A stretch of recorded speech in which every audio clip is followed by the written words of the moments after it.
අද අපි තොරණ බලන්න ආවා. මේ තියෙන්නේ තොරණ. අපේ ගමේ පන්සලේ තොරණ. මේ ඉන්නේ අපේ චූටි බබාලා දෙන්න. බබාලා දෙන්න ඉන්නවා. සෙල්ලම් දිහා බලන්න. අයියා නංගි දෙන්නම.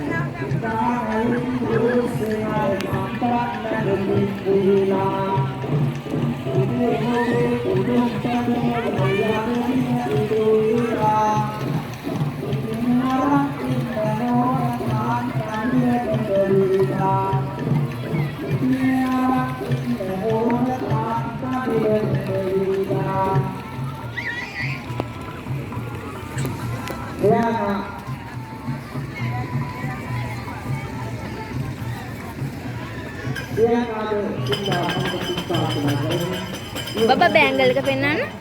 Baba. Baba. මේ බලන්නකො අපේ බබා තොරණ බලන්න ඇවිල්ලා අපේ බබා තොරණ බලන්න ඇවිල්ලා ලස්සන බෑන්ගල් එකක් ගත්තා. මේ යාම තමයි මේක තෝරගන්නේ.